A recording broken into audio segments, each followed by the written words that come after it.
Hello, friends, it's Lisa, and Happy New Year.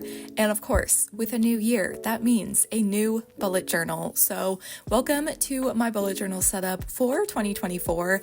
I'm very excited. I absolutely love setting up a new journal every year. It's so nice to have a fresh start, a new journal, and this year I went with yet another notebook therapy journal. So, of course, I had to show off the sprayed edges in the sunlight, as well as the little paper clip that came with the journal, because that's just like a little cute extra prize. But this is the Stardust Dawn journal from Notebook Therapy. I was eyeing it last year, decided to commit to it this year. I think it's so beautiful. I also ended up picking up the Light Academia washi tape set from Notebook Therapy as well, because that's kind of the vibe I wanted to go with for my beginning of the year spreads.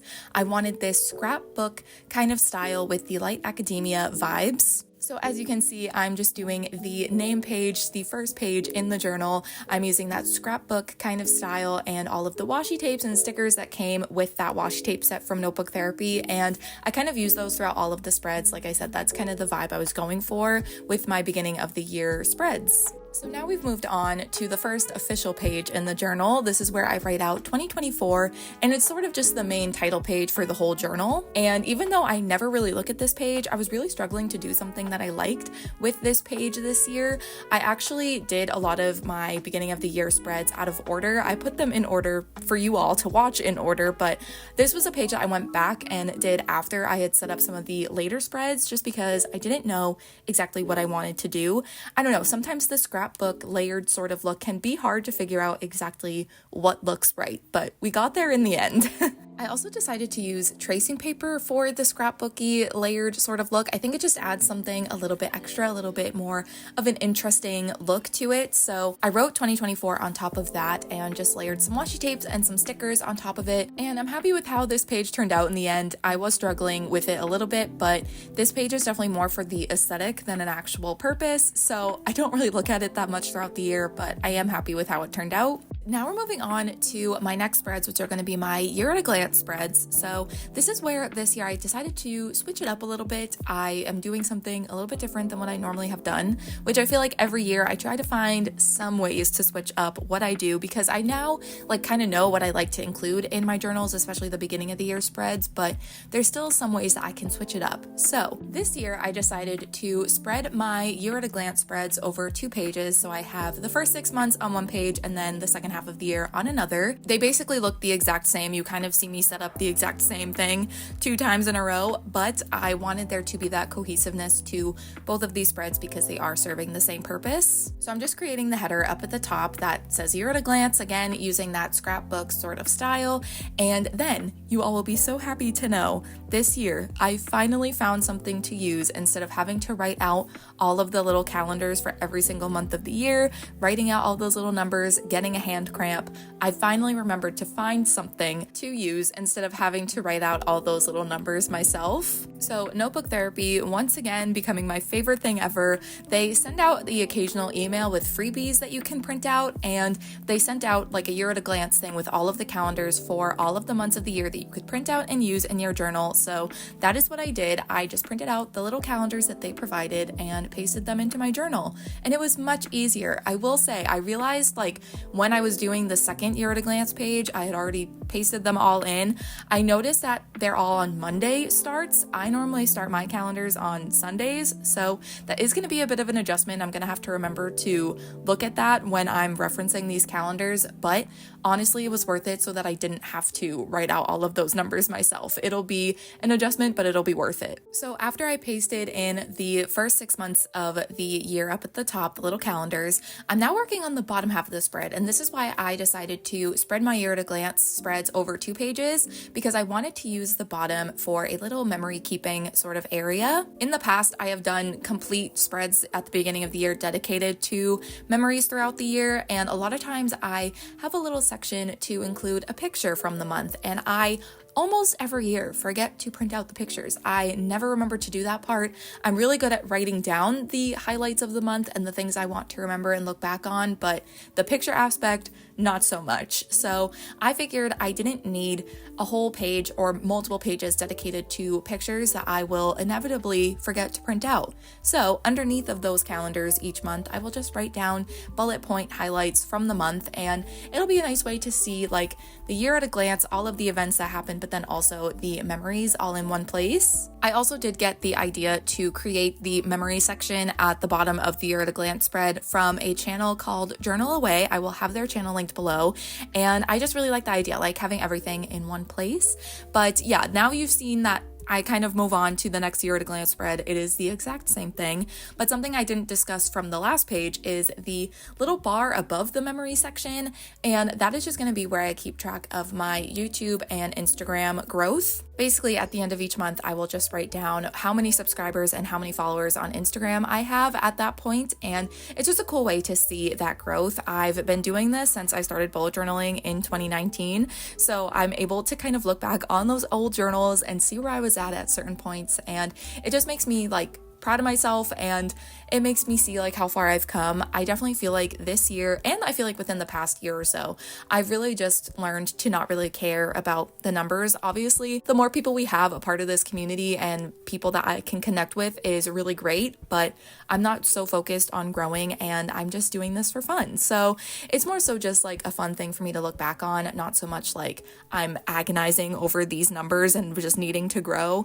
It's more so like a memory keeping sort of aspect for me. So I think having that on the pages where I'm already keeping track of events and important dates and memories from the whole year, I think just makes sense from a memory keeping standpoint, because I do, as much as I use my bullet journal for planning, it's also a memory keeping kind of tool for me. So I love being able to combine both of those things in my bullet journals each year.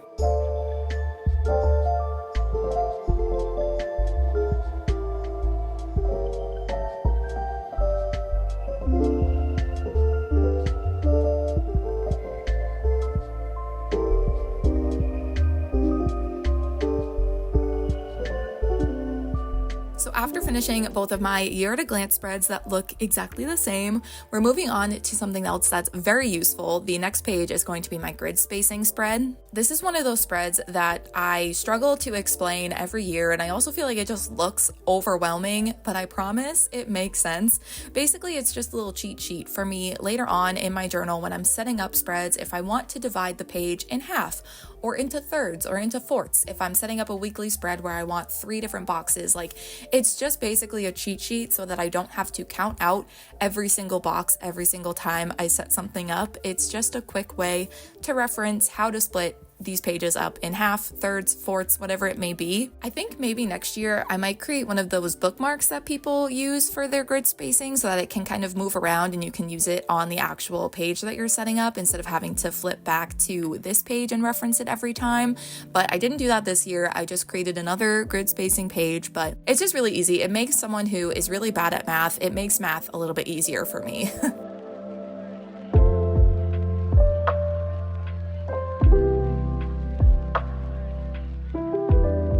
Over on the right hand side, I'm just doing a general like notes section between my bullet journal like weekly spreads and then also the fact that I use Notion for digital planning.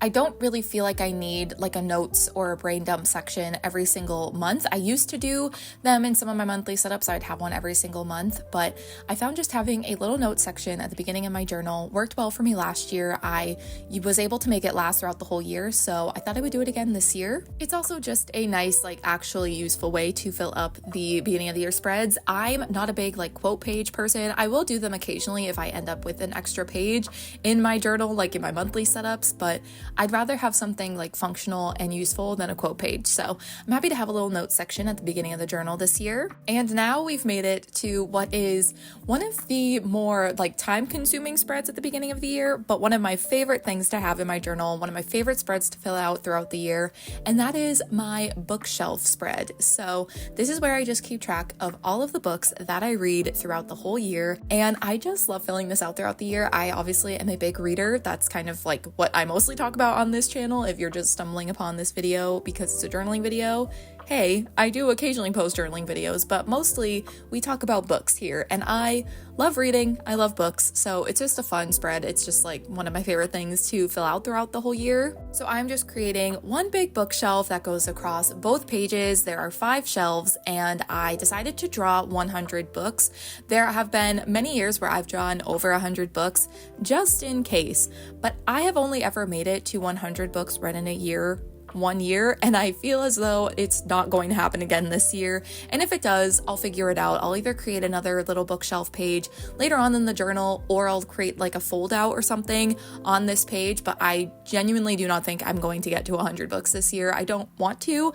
I want to prioritize quality over quantity this year. So I still feel like 100 books is plenty. It's probably more than what I need, but I'm just drawing 100 books on these shelves. And then I also leave some spaces in between the books because I wanted these shelves to be a bit more decorative than I've done in the years past. Almost every other bookshelf page that I've ever done in my bullet journal setups in the beginning of the year, I feel like I just draw the books on the shelf and that's it.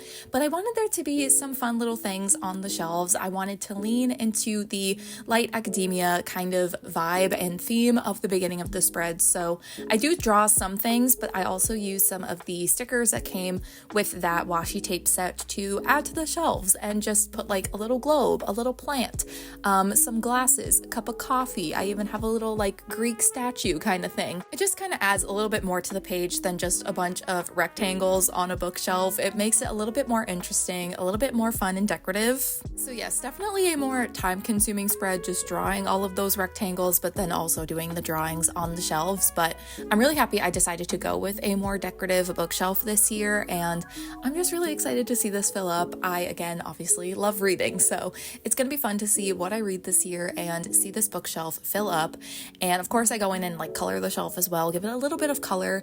And for the books themselves, I do have a color coding system to kind of keep track of some of the stats of things I'm reading. So whenever I finish a book, I write the title of the book on the spine of one of the books on the shelves, and then I color it in with a certain color marker. So what I normally keep track of in my bookshelf spread in my bullet journal is if I read the book physically or as an ebook, or if I listen to it on audio. So I have different color markers that correspond with those stats, and then I just color in the book with what I read it as. So if I read it as a physical book, then I color it in with that color. And for some reason, it has taken me 5 years of bullet journaling to realize I should create a 4th color for if I'm reading a book as a mix. So I've kind of become a fan of reading a book physically or as an ebook, reading the actual text with my eyes while also having the audiobook playing. I think it just creates a very immersive experience, but also there's times when I'm flopping back and forth between listening to it on audio and a physical book. I'm not always doing it at the same time, but there are some books that I kind of consume in a mix of medias, and I never have thought to create a separate color for that. I just kind of would choose whatever one felt right and color the book in with that color. So I actually have 4 colors that I'm using for the bookshelves this year for the actual books. I don't know why it has taken me so long to realize I should do that. But yes, that's how I color code my books on my bookshelf of book spread throughout the year spread. And it's also just a fun way to add some color to the page as well. But we have now made it to the final spread that I'm setting up for my beginning of the year pages. But keep watching for a flip through of all of the pages I've set up so far, and also my January spreads. I'm not doing a separate setup video for January, so stay tuned if you want to see what my theme is for January. But these last couple of pages are going to be where I keep track of the movies and shows that I watch throughout the year. So on the left hand side, I'm going to have a list of all of the movies that I watch throughout the year, and the right hand side will be for the shows. And with the shows, I also keep track of the specific seasons and episodes that I will watch throughout the year as well. Like I was saying earlier, I do use my bullet journal for planning and keeping track of events and things I need to do, but I also use it as a memory keeping sort of scrapbook. And so I like to be able to look back and see what I was watching this year, and it's something that I do look back on in my past bullet journals as well. It's also helpful when I go to make like my favorite things of the year videos at the end of the year to see what I watched and be able to pull from this list as well. It's also just very helpful, but it's more so for a memory keeping aspect.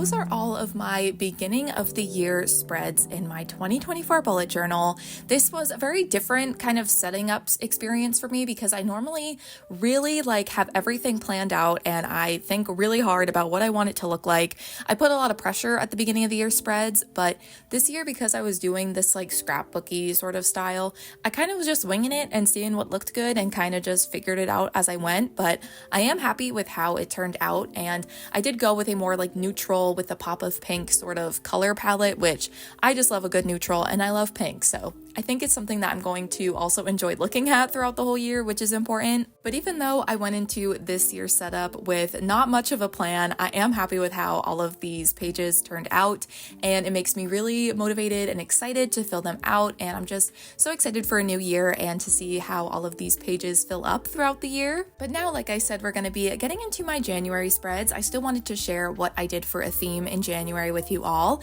so I decided to go with a very classic wintry blue scarf theme. I think 2024 is going to be the year of more simple themes for me, and this was a very simple one to do, just drawing little swirls and kind of decorating them with various blue markers. I also want this to be the year I use a lot of my stationery. I have so many stickers, but I have this fear of putting stickers to the page because what if I regret using them? But this is going to be the year I use more of my stationery. So we're already coming in strong. I use some of these really blue reflective snowflake stickers that I recently got in my sticky subscription. So very happy that I'm already starting out using more stationery than I have in the past. But yes, for January, we had the title page, we had the calendar, as well as my habit tracker and playlist pages. And for my habits this month, I'm tracking when I read, when I don't spend any money, because that's an important thing that I need to start tracking. Also, when I drink enough water, when I wash my hair, when I do my skincare, and when I floss. All very important things that I want to be making sure that I'm doing in the month of January. And then the final two spreads for January, which are my first two weekly spreads for the month. So I'm very happy with this theme. I love the colors, very wintry and also very simple, and use some stationery, which are some things I really want to try and do this year. But that is it for my January flip through, as well as my bullet journal setup for 2024. Definitely let me know if you're bullet journaling this year, what kind of theme you went for in your beginning of the year spreads. I'd love to know. But thank you all so much for watching, and I will see you in my next one.